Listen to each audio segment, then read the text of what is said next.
Good morning dear student. हम लोग इस लेक्चर में डिस्कस करेंगे refraction of light through a prism. Prism की थ्रू लाइट का अपवर्तन कैसे होता है ये हमें देखना है। रिफ्रैक्शन किसी लाइट के थ्रू अगर हम बात कर रहे हैं, प्रिज्म के थ्रू अगर हम बात कर रहे हैं तो इससे पहले हमें पता होना चाहिए रिफ्रैक्शन क्या होता है। तो रिफ्रैक्शन क्या होता है, जब कोई भी लाइट किसी एक मीडियम से, चाहे वो रेयर मीडियम हो चाहे वो डेंसर मीडियम हो जिसका रिफ्रैक्टिव इंडेक्स n है, उस एक मीडियम से दूसरे मीडियम में एंट्री कर रहा है तो उसके लाइट का अपने पाथ से डेविएशन होने को हम रिफ्रैक्शन बोलते हैं। अब वो डेविएशन आपको देखना यह है कि किसी प्रिज्म के थ्रू हो रहा है। तो किसी प्रिज्म के थ्रू हो रहा है तो सबसे पहले हमारा काम ये होता है कि प्रिज्म क्या है उसे हम जानें। तो prism is a combination of 5 faces. Prism जो है वो 5 फेसेस के कॉम्बिनेशन होते हैं। ट्रांसपेरेंट और होमोजीनियस मटेरियल होना चाहिए।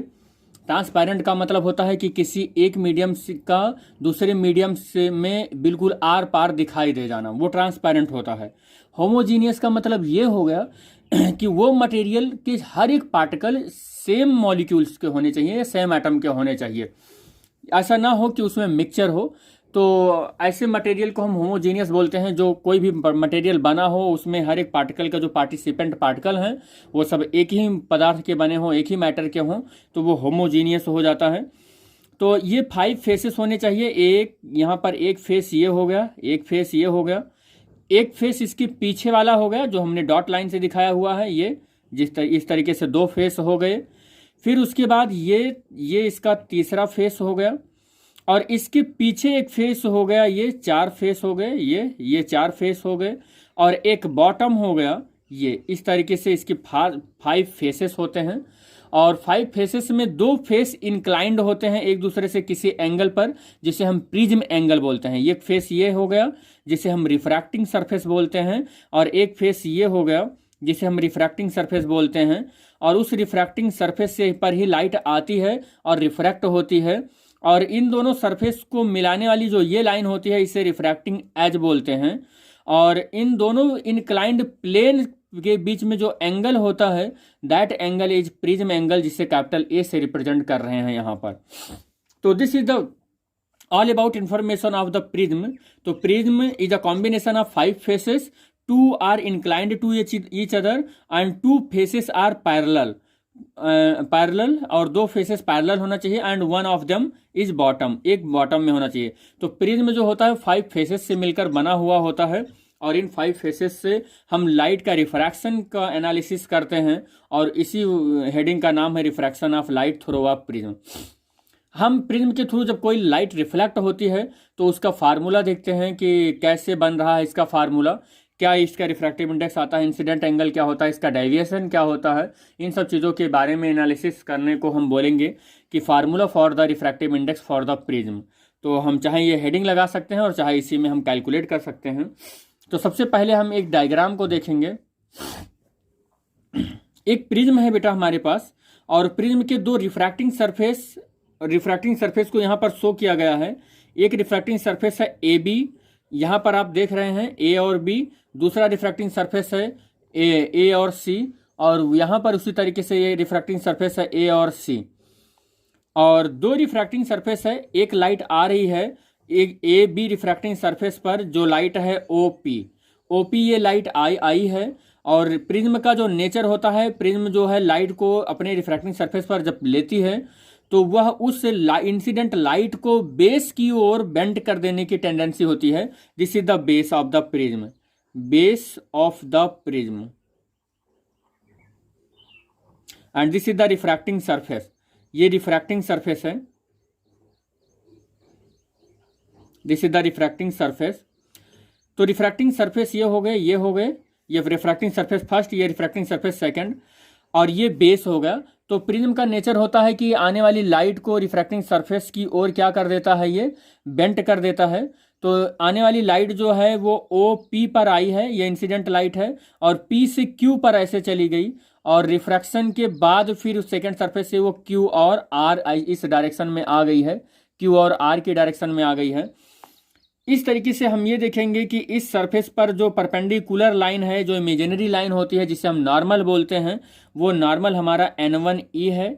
और इस सरफेस के लिए जो हमारा इमेजिनरी लाइन, जो परपेंडिकुलर लाइन होती है, जो नॉर्मल लाइन होती है इस सरफेस पर, वो N2 है, N2E है। And both are normal cancel to each other, और इस पॉइंट ई पॉइंट पर दोनों नॉर्मल एक दूसरे को कैंसिल कर रहे हैं। और रिफ्रैक्टिंग सरफेस ए बी को ये नॉर्मल पी पॉइंट पर इंटरसेक्ट कर रहा है, और रिफ्रैक्टिंग सरफेस ए सी को ये N2 नॉर्मल क्यू पॉइंट पर इंटरसेक्ट कर रहा है। और जिस पर इंसिडेंट लाइट होकर ऐसे जा रही है, तो इंसिडेंट लाइट, नॉर्मल और रिफ्रैक्टिंग सरफेस तीनों एक ही प्लेन में एक दूसरे को इंटरसेक्ट कर रहे हैं। तो इस तरीके से लॉ ऑफ रिफ्रैक्शन भी होल्ड हो रहा है यहाँ पर। तो लॉ ऑफ रिफ्रैक्शन होल्ड होने के बाद हम ये देखें कि अगर ये नॉर्मल N1E है और ये आने वाली लाइट है, तो इनके बीच का जो एंगल है वो I1 है। इनके बीच का जो एंगल है वो I1 है, और I1 है, ये लाइट का रिफ्रैक्शन शुरू हो गया, तो नॉर्मल से ये एंगल जो होगा ये R1 हो जाएगा। और इसलिए भी ये बेस की ओर मुड़ जाती है ये लाइट, रिफ्रैक्शन के बाद ऐसे आके ऐसे चली गई है। रीजन ये है कि ये डेंसर मीडियम से, रेरर मीडियम से आ रही है लाइट, और डेंसर मीडियम में लाइट जा रही है। तो रेरर से डेंसर की ओर जाती है, तो लाइट थोड़ा सा नॉर्मल की ओर बेंट हो जाती है। After that this line is passing through parallel to the base of the prism, and this surface is again refract this light, और इस लाइट को ये सरफेस फिर से रिफ्लेक्ट करेगी। और जब रिफ्लेक्ट करेगी तो ये लाइट इस तरीके से यहाँ पर इसलिए ऐसे जा रही है क्योंकि डेंसर मीडियम से रेरर मीडियम में फिर से आ रही है लाइट, रेरर मीडियम में फिर से ये लाइट आ रही है। और रेरर मीडियम में जब लाइट आती है तो रिफ्रैक्शन के बाद ये लाइट थोड़ा सा नॉर्मल से दूर हट जाती है, तो नॉर्मल से दूर हटने की कंडीशन में फिर से ये लाइट इधर बेस की ओर और मुड़ जाती है, और इस पूरे फेनोमेनन को हम बोलते हैं refraction of light through a prism. तो इस तरीके से यहाँ पर ये I1 एंगल हुआ जो कि इंसिडेंट एंगल है, ये इंसिडेंट एंगल है, इंसिडेंट एंगल। और ये हो गया हमारा रिफ्रैक्टेड एंगल R1, और यहाँ पर ये एंगल R2 हो गया। और यहाँ पर जो इमरजेंट रेज निकल रही है, इमरजेंट रेज के लिए जो ये एंगल बना रहा है नॉर्मल से, ये I2 हो गया है। और इस तरीके से अगर हम इसका फार्मूला यहाँ पर देखना चाहें, तो फार्मूला देखने से पहले हम ये देखें कि ये जो हमारी लाइन है या हमारी जो रे है, ये एक्चुअल पाथ से कितना डेविएट हुआ है, ये एक्चुअल पाथ से कितना डेविएट हुआ है। तो हम इस लाइन को पीछे डॉट डॉट डॉट करके मिलाएंगे, तो आने वाली ये जो लाइट है इसकी ओरिजिनल पाथ है, ये जो लाइट है ये इसकी ओरिजिनल पाथ है, ये ओरिजिनल पाथ है इस लाइट की। और इस ओरिजिनल पाथ पर ये इस पॉइंट पर इंटरसेक्ट करती है। तो हम यहाँ पर ये पता करेंगे कि दिस एंगल इज डेल, ये एंगल क्या है, डेल है। और del means angle of deviation, this is the angle of deviation. तो कोई भी प्रिज्म किसी आने वाली इंसिडेंट लाइट को कितना अपने पाथ से डेविएट कर देता है, उस डेविएशन को चेक करने के लिए हम इस डेल को कैलकुलेट करना होगा। और ये डेल अगर हम स्टेरियर ट्रायंगल का प्रॉपर्टी लगा दें, तो इस ट्रायंगल में प्रॉपर्टी लगा दें इन ट्रायंगल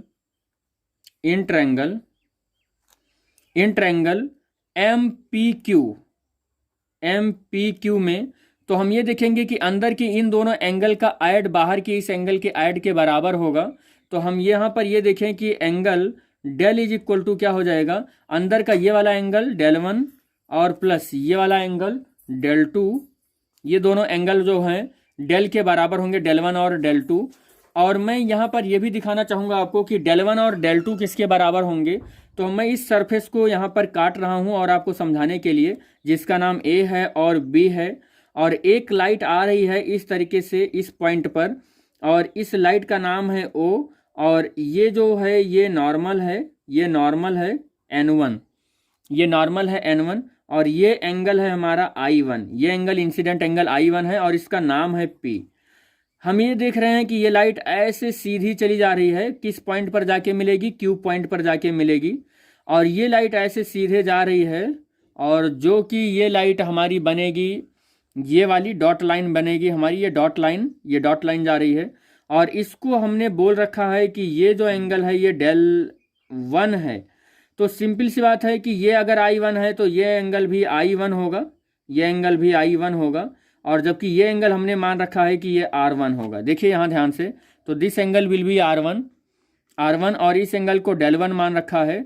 और पूरा का पूरा ये एंगल, पूरा का पूरा ये एंगल I1 है। ये पूरा यहाँ से लेके ये ऐसे, ये पूरा एंगल I1 है। तो हम ये देखेंगे कि ये एंगल कितना होगा। ये एंगल जो होगा वो I1 माइनस R1 होगा, जो कि डेल वन के बराबर है, डेल वन के बराबर है। यानी कि del one is equal to I1 minus R1 होगा दिस एंगल। ये एंगल इतना हो जाएगा। इसी तरीके से अगर हम दूसरा सरफेस देखें, जो दूसरा सरफेस है, दूसरा सरफेस हमारा C और A है, तो C को देखो, वीडियो को अगर बेटा यहाँ की ज्योमेट्री ना समझ में आ रही हो तो वीडियो को पॉज करके आप देख लीजिएगा। तो यहाँ से A और C वाले सरफेस को हमने काट रखा है, A और C सरफेस को। एक लाइट इस पर इंसिडेंट हो रही है जिस लाइट का नाम है P और Q। तो ये लाइट मैंने इंसिडेंट कर दी जिसका नाम है P और Q, ये P और Q हो गया है। और ये लाइट रिफ्रैक्ट होने के बाद ऐसे चली गई है, जिस लाइट को हम बोल रहे हैं, जिस लाइट को C बोल रहे हैं, जिस लाइट को C बोल रहे हैं। और C के बाद इस वाले लाइट को R बोल रहे हैं, C नहीं R बोल रहे हैं। और यहाँ से इस लाइट को मैंने ऐसे आगे बढ़ाया है, इस वाले लाइट को आगे बढ़ाया है और आगे बढ़ाया है। और ये हमारी एक्चुअल पाथ वाली लाइट है, एक्चुअल पाथ वाली लाइट है। ये M और L, इस पॉइंट को हम बोल रहे हैं M और L है, ये डेल है। तो हम इतना जानते हैं कि ये इस पर नॉर्मल है और जिसका नाम N2 है। ये नॉर्मल N2 को हमने यहाँ ड्रॉ कर दिया और ये R को हमने ड्रॉ कर लिया। और इतना ये भी हम लोगों ने कैलकुलेट कर रखा है कि इस वाले एंगल को I2 बोल रहे हैं और इस पॉइंट को Q बोल रहे हैं। यहाँ से इस Q को हटा देते हैं। तो बेटा ये वाला एंगल जो है इसको हमने डेल बोल रखा है और इस वाले नॉर्मल को हमने R2 बोल रखा है, R2 बोल रखा है। तो ये पूरा एंगल कितना हो जाएगा, ये पूरा एंगल कितना हो जाएगा। अगर ये I2 है तो ये भी I2 हो जाएगा, ये I2 है भाई, ये लाइन ऐसे इंटरसेक्ट हो रही है। अगर ये I2 है तो ये भी तो I2 हो जाएगा, ये भी तो I2 हो जाएगा। और यहाँ से इसको मैंने R1 मान रखा है, तो ये कितना हो जाएगा, ये कितना हो जाएगा, ये I2 माइनस R1 हो जाएगा, जो कि डेल टू के बराबर है, जो कि डेल टू के बराबर है, जो कि डेल टू के बराबर है। डेल टू का मतलब हो गया कि I2 माइनस R2। फिर से एक बार देखें कि ये वाला एंगल जो हो गया, ये वाली जो रेज हो गई या सरफेस हो गया, ये C और A हो गया, C और A हो गया। और ये हमारा नॉर्मल होगा N2 और E, N2 और E, N2 और E हो गया। तो ये I2 है, ये पूरा I2 है, तो ये पूरा का पूरा ये भी I2 हो गया, ये पूरा I2 हो गया, ये I2 है। तो और इस वाले एंगल को, इस वाले एंगल को हमने डेल टू मान रखा है और ये I2 है, ये R2 है। तो डेल टू की वैल्यू क्या हो जाएगी, I2 माइनस R1, जो del two equal to I2 minus R1 मैंने लिख रखा है। तो हमें डेल वन और डेल टू की वैल्यू यहाँ से मिल गई, डेल वन और डेल टू की वैल्यू मिल गई। These value are substituting in equation number first. इस इक्वेशन नंबर इसे फर्स्ट मान लो।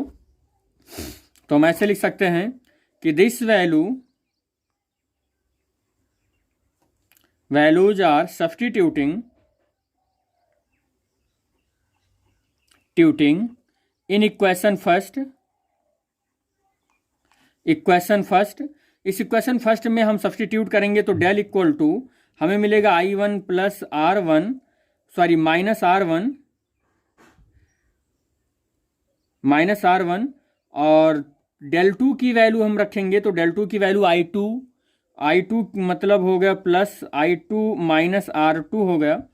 और यहाँ से I1 और I2 बेटा कॉमन कर लेंगे, ये मतलब एक ब्रैकेट में कर लेंगे, तो I1 प्लस R2 हो गया। माइनस से माइनस दोनों कॉमन कर लेंगे तो यहाँ से कितना हो जाएगा, R1 प्लस R2 हो जाएगा। यहाँ से मैं चाहूँ तो उसको एक्सप्लेन कर सकता हूँ, I1 माइनस R1 और प्लस I2 माइनस R2। अब आप I1 और I2 को एक साथ लिख सकते हैं, माइनस सिंबल यहाँ से और यहाँ से कॉमन कर सकते हैं और R1 प्लस R2 हो जाएगा। तो इस तरीके से ये डेल इक्वल टू हो जाएगा, जिसे हम इक्वेशन नंबर सेकंड का नाम देंगे। हमें फार्मूला क्या जनरेट करना है, रिफ्रैक्टिव इंडेक्स का जनरेट करना है किसी प्रिज्म के लिए। तो आगे हो इसमें क्या हो जाएगा कि again in triangle,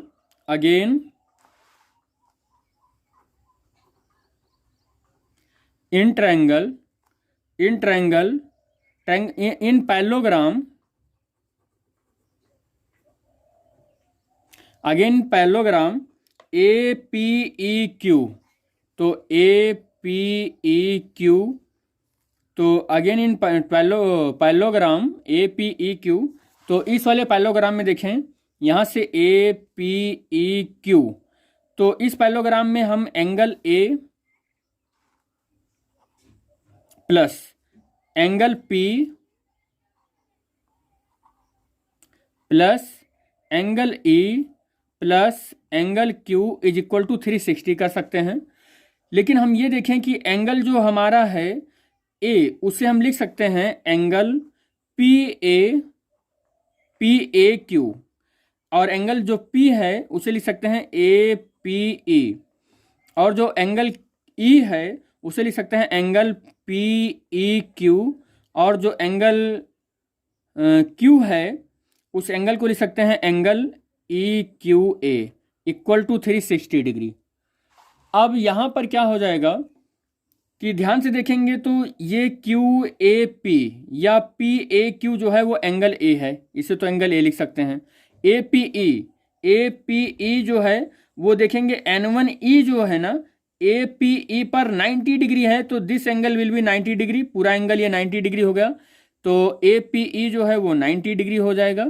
P E Q angle E है तो एंगल ई ही लिखे रहेंगे, और ई क्यू ए ये again normal of the surface A C surface का ये नॉर्मल है, तो फिर से ई क्यू ए जो है वो 90 डिग्री हो गया, तो this angle will be 90 degree is equal to 360, और यहाँ से हो गया angle A plus angle E is equal to 360 minus 180।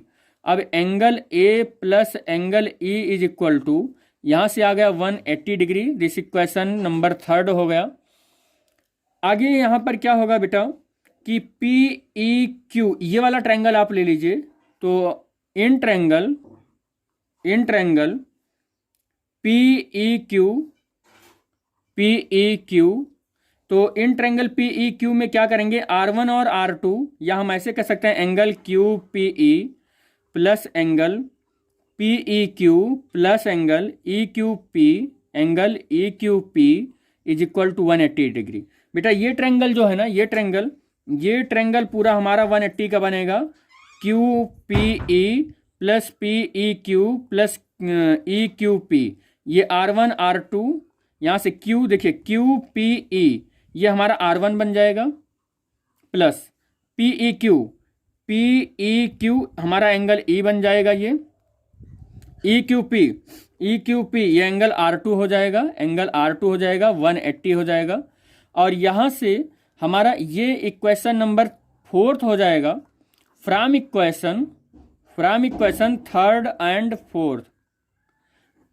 4th को एक साइड बराबर है 180, तो हमारा लेफ्ट हैंड साइड भी इक्वल हो जाएगा, तो angle A plus angle E is equal to angle R1 plus angle E plus angle R2, और ई से ई कैंसिल हो जाएगा, और angle A is equal to angle R1 plus angle R2, या हम ऐसे इसको लिख सकते हैं A equal to R1 plus R2।